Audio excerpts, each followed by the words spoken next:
Estoy de regreso. Me quedé contigo, Rafita, en el mismo tenor. El tema de, al día de hoy, se está haciendo política. Parece ser que Claudia tiene una apertura. Fernández Noroña ya no es aquel de compañero presidente, camarada, ya no, hoy es el presidente del Senado y adopta su papel, le da la bienvenida como presidenta de un poder que es, entra la mujer triunfante, digo, y empiezan una situación muy cordial. Se notó no había incomodidad por parte de ninguno de los dos, que esto sea para el bien de México, a final de cuentas. Pero anteriormente había una cerrazón, había no te juntes con aquellos porque son neoliberales, conservadores, fifís, aspiración. Bueno, ya luego decirlo. Rafa. No, fíjate, yo lo iba a comentar aquí recién cuando fue el debate sobre la reforma en el Senado. Y de repente yo decía que a mí la actitud de Noroña me había gustado mucho. O sea, yo recuerdo a Lili Telles gritándole cosas y Noroña completamente tranquilo les pido respeto nada más, lo que quieran decir, díganlo, pero no le falten el respeto a la mesa, ¿no? O sea, me parece que a mí Noroña, y lo he dicho más de una vez, un político muy completo, además de un gran lector, que yo siempre lo he respetado mucho, escucharlo a él hablar sobre literatura siempre es una delicia porque es muy instruido en ese tema, pero como político a mí me parece siempre muy eficiente. Realmente él siempre ha sabido cuál es su rol dentro de la legislación. Realmente él es alguien que debate de manera muy ruda. A veces puede herir las susceptibilidades de una sociedad donde usualmente estamos acostumbrados a que la crítica fuerte se tome de otra manera, ¿no? Entonces Noroña luego ha sido una persona mal comprendida en la sociedad mexicana, donde estamos poco acostumbrados al debate, ¿no? O sea, digo, la gente está poco acostumbrada a eso. Y yo siempre sé algo que te va mucho a la sociedad mexicana, que realmente hay poco espacio para el debate, especialmente cuando los argumentos no son iguales, ¿no? Yo creo que al final lo que hace Noroña es importante. Si yo disiento un poco de esta postura que dicen de, bueno, es que ya Andrés Manuel no está y por eso actúan diferente, yo creo que no. Yo creo que al final también la gente tiene su propio criterio y no es como que Andrés Manuel sea una sombra malévola que te pueda lavar el cerebro. Incluso Noroña públicamente siempre ha dicho que su relación con Andrés Manuel fue cuando menos distante, en algún momento incluso ríspida.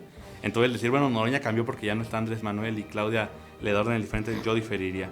Al final está demostrando por qué está en el lugar en el que está. Creo que es útil, yo también ya lo había comentado aquí hace algunas semanas, que no se podía mantener esa misma actitud porque precisamente lo que estaba haciendo era empantanar un proceso que al final del día a quienes afectan es a la ciudadanía. Si se mantiene el paro, si hay problemas con la reforma cuando se aplique, quienes van a sufrir al final del día son las personas. Y yo creo que al final qué bueno que se pueda llegar a un entendimiento donde todos se sientan incluidos, pero también lo cierto es que no por ello renuncia uno a sus convicciones. Creo que pueden mantenerse firmes a lo que ellos defienden como bancada, como bloque, y sin necesariamente cerrarse en todo. Creo que al final siempre, y lo decía Lenin, un poco de dogmatismo mínimo es lo que nos ayuda a posicionarnos frente a la realidad. Quien no tiene una posición que pueda mantener en la tierra, pues realmente de nada sirve, ni en política, ni tampoco para ayudar a la sociedad. Creo que al final hace bien Noroña, hace bien la bancada, y también creo que estamos viendo pues el propio sello de Claudia. Aquí algunas semanas se aseveraba con mucha veracidad de, no, Claudia va a ser un títere de Andrés Manuel, ya la tiene encima. Y lo cierto es que está demostrando todo lo contrario, ella tiene su propio sello porque son ideas diferentes, son incluso generaciones diferentes.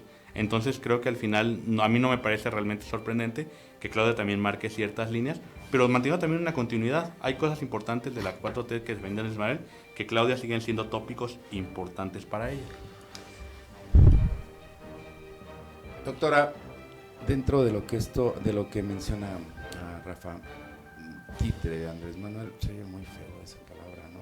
Y más para una mujer, ¿no? En el ámbito político, pudiera estar relacionada en la toma de decisiones, no sé, pero al día de hoy la política de Andrés Manuel parece ser que paulatinamente se va desvaneciendo. La atención a diferentes grupos, el diálogo con yo en el sexenio nunca vi a la Suprema Corte al lado del presidente, nunca la vi en los 6 años. Y si me equivoco, bueno, la única vez que lo vi fue cuando renunció Lelo de la Rea, Arturo Saldívar, y ya fue que se pasaron se empieza a atender diferentes grupos en la medida de, sí, se anuncia el tema de la situación de los autos eléctricos, también. No es la política que hacía Andrés Manuel, es una mujer más sensible, se rodea de científicos, de tecnócratas, digámoslo con todas sus letras, y parece ser que empieza a dar un viraje en materia de hoy la economía está más o menos tranquila, estable. La Cámara de Diputados reconoce que hay errores en la reforma y que hay que enmendarlos. Esto con Andrés Manuel, le puedo firmar lo que usted quiera, pero no sucedía. ¿Es Matiz o es realmente ya Claudia detrás del timón? Bueno, yo creo que la presidenta tiene que darle tranquilidad, paz y certidumbre al país que hoy dirige. Entonces, independientemente de su antecesor, creo que es el momento en el que ella tiene que demostrar por qué está en ese lugar, ¿no? Todos pueden tener dentro de su mismo gabinete ideas u objetivos totalmente distintos, pero creo que es el momento de ponerle como su tinte, su característica a este sexenio, porque ahorita que mencionas de quién la acompaña, ¿no? Me estoy acordando de ese extraordinario episodio donde Porfirio Díaz dice, bueno, me gustaría impulsar la industrialización del campo. ¿Y qué hace? Pues le da impulso a la creación de escuelas de agronomía, crea las escuelas normales. Ahorita que haces referencia a los autos, pues creo que es un extraordinario momento para que las ingenierías, las y los ingenieros de este país se pongan a trabajar, pero no solamente como ensambladores, o sea, que dejemos de ser un país de mano de obra, ¿no? Recuerdo un episodio en el que Enrique Peña Nieto dice, producen tantos televisores en el país. Entonces, no, pues inventes, o sea, a ver, una cosa es que aquí en este país se ensamble por las características anatómicas que tienen ciertas personas en sus manos, ¿no?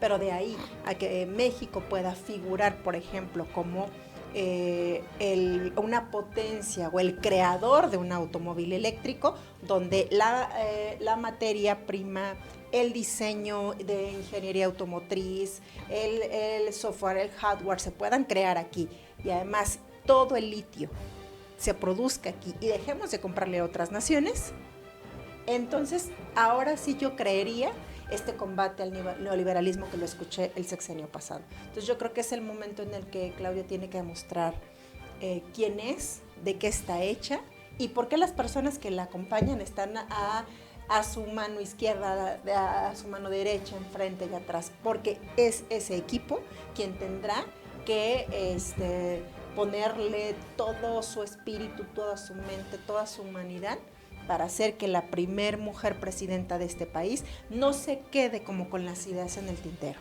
Porque gobernar, como tú lo dices, yo creo que es una de las cosas, gobernar para todos es una de las cosas más complicadas que existen, como una de las labores profesionales de alto impacto. Rubén, a final de cuentas tendrá ella que darle su tinte, su propio toque a su gobierno. Desde la designación del gabinete, digo, yo con la única que pondría en tela de juicio es a Rosa Isela. No se me hace una mujer con no tanto la capacidad la tiene, pero con el tacto político. El primer político dentro del país es el secretario de Gobernación. Es el que hace la operatividad en materia en cada uno de los estados.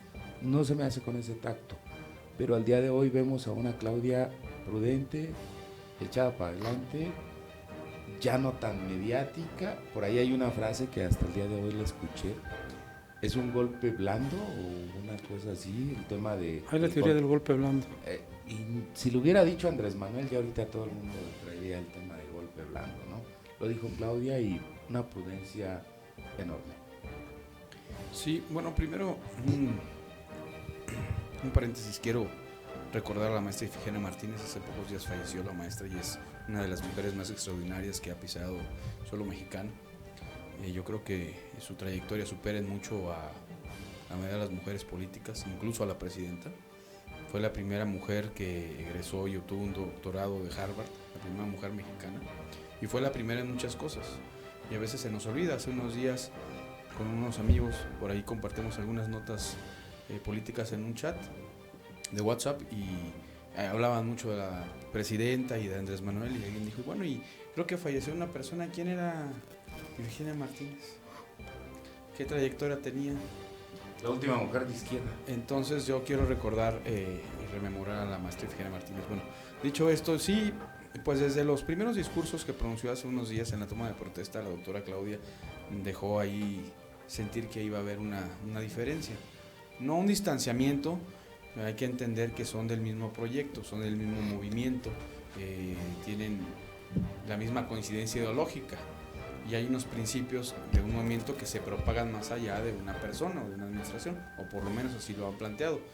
Entonces, quienes esperaban que fuera totalmente diferente, pues es no entender que es parte de un movimiento y ahí hay principios. Un partido político tiene documentos básicos, estatutos, en fin, pues puede haber matices, pero todos van a más o menos respetar y moverse en la lógica de esos documentos básicos. ¿Por qué salirse? Sí tiene que tener su propio sello por varias circunstancias. Primero porque en la historia de México, no sé si del mundo, yo creería que no, dos poderes no pueden coexistir. O sea, lo vimos con Plutarco y las calles. Tuvo aparentemente el periodo del maximato, fue yo era el jefe máximo y todos obedecían. No fue así, si estudiamos pormenorizadamente, cada uno de los presidentes que le sucedió hasta Lázaro Cárdenas, Abelardo L. Rodríguez, bueno, primero fue Adolfo de la Huerta, que era, no vamos a hacer clase de historia, pero era del grupo de los sonorenses y fue, digamos, que un interinato y pues más o menos ahí respetó a Plutarco porque pues era de su mismo grupo. Luego Pascual Ortiz Rubio pues terminó renunciando porque no soportó el hostigamiento de Plutarco, a pesar de que era el presidente constitucional, pues Plutarco tenía toda la maniobra política. Abelardo L. Rodríguez pues también se separó, aparentemente Plutarco tenía influencia, pero Abelardo era muy astuto y hasta para hacer negocios. Y luego pues llegó don Lázaro Cárdenas y rompió completamente y lo mandó al exilio. Entonces no hay manera de que un expresidente ejerza un poder a tal que mueva todos los hilos. Ni siquiera Carlos Salinas lo pudo hacer. Es que, bueno, sí lo tomaban en cuenta, maniobraba desde el exterior, pero no es que él dictara todas las políticas y el otro nada más fuera un espantapájaros ahí al frente de que enviar la cara. Eso es imposible. Pues es por las mismas reglas del poder, ¿no? Y hay que leer a Foucault y a muchos otros. Déjenme ir a la pausa, voy a la pausa un poquito y estoy de regreso. Esto es Tribunal Ciudadano.